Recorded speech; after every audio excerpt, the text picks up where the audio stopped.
Alright, bud. Alright, bud. I know for me, I am just like a nervous wreck when we're taking our animals to the vet.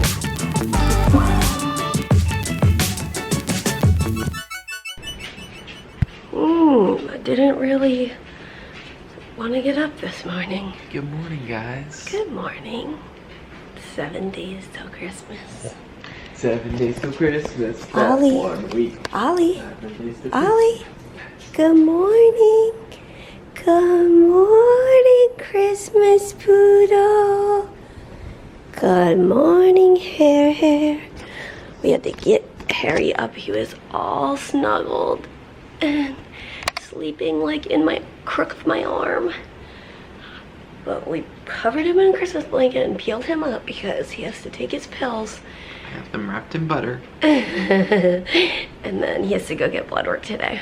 Well, that was a first. Harry needed a urine sample. They gave me like a little, basically like a tiny mucus cup, urine sample cup kit. So, he had eaten, we kind of know his bathroom routine. He goes like 20 minutes, 30 minutes after he eats. So I go up there with him and kind of usher him toward the bathroom. I mean, his litter box. And he was like, okay. I could tell in his body language he had to go. He was like, yeah, I'm trotting toward my litter box. And then he gets in, and I just had the little cup. They also sent me one with non-absorbent litter in it, but I didn't use that. I just used an empty cup. And I just like pushed it under there where the pee-pee was coming out and caught it, and we're good to go. I'm feeling like a conqueror. Sterile capture of cat urine, boom. And by sterile, I mean he peed directly into the cup.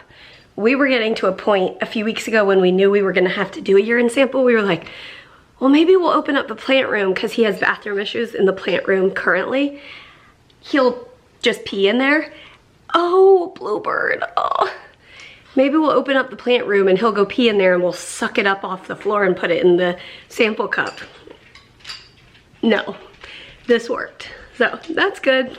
In other news, Peter just looked in at the beautiful Christmas tree, the beautiful live Christmas tree, and discovered some little black spots on the floor. They've hatched. Whatever those little beetle bugs are that we see. So we're gonna be taking care of that now. Good morning. You know that thing on the airplane where they say put your own oxygen mask on before helping somebody else? Like, you can't help somebody if you are hypoxic. Well, I'm sort of feeling that. Well, first of all, starting a brand new cart of Trikafta, so that's a good day. And I can't help anybody else. I can't take Harry to his thing if I don't take care of myself first. So, pills and yeah.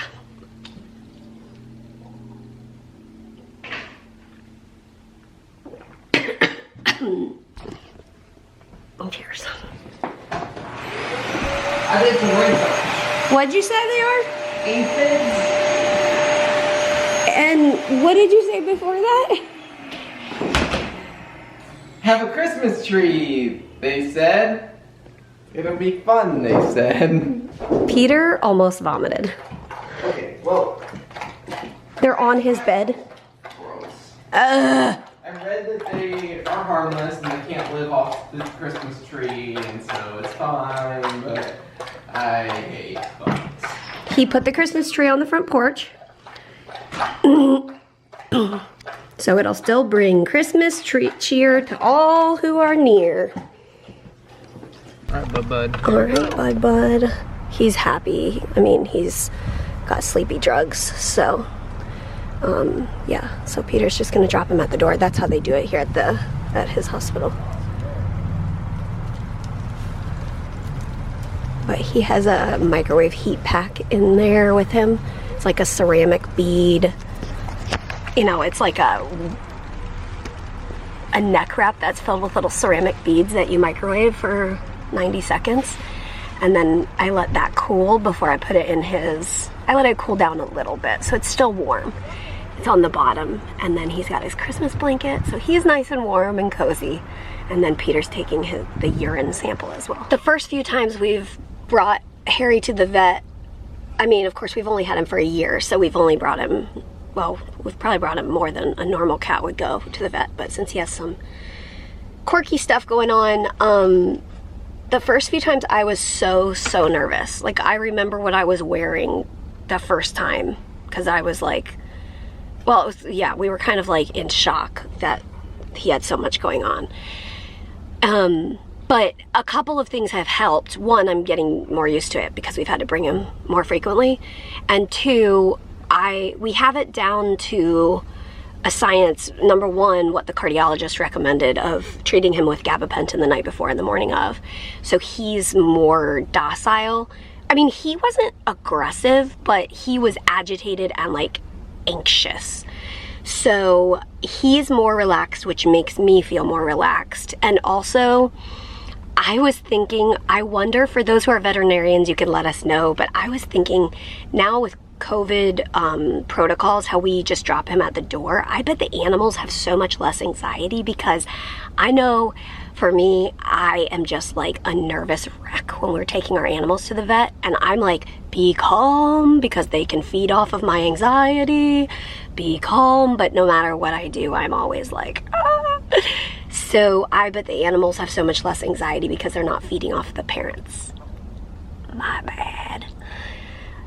So yeah, we do that. Plus now I have his little like heating pack and blanket. I mean, he always came in a blanket, but anyway, I just feel better about the process. Plus, we know the vets now. It's not like a new person each time or whatever.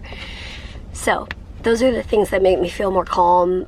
But I mean, today's only blood work, so also that's not too nerve-wracking. So anyway, do you feel like you're less nervous? Oh yeah. Were you nervous? Got this down. Were you nervous before? I think the first time we came to the vet, because we didn't know Harry. Yeah. Now that we know him, I don't feel that nervous about him. That's good. Okay, we just got our hair back, and he continues to gain weight. Woo! And they got the blood work, so all good. Packages. Ah, the last packages before Christmas. We're home, baby. Let's go in the house. We are home.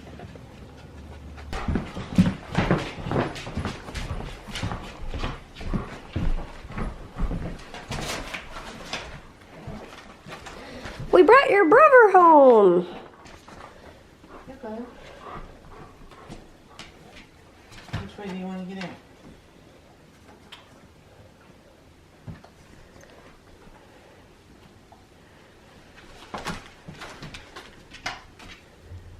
Oh, you got the circle tail. You love your brother.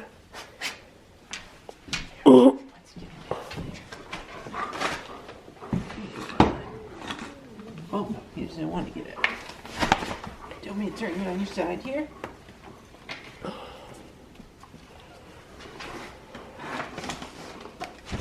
No.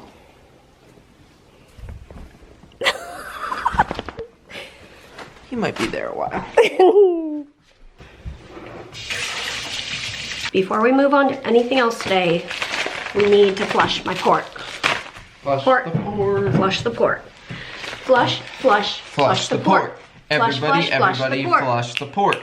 Flush, flush, flush your port. Everybody flush your port. Oh, Everybody. Good old port. There it is. It's like sinking into me more. Really? Yeah, because it's like almost, you can't see it. My other one, which was right here, wait, where is it? Yeah, right here. That one didn't sink in very much. Even a port flush can be Christmassy. Oh yeah. Put it on Christmassy tablecloth. Should I like write Merry Christmas on it? You could, you know, you could. You could if you're feeling extra Christmas cheer. The best way to spread Christmas cheer is flushing your port for all to see. Hear.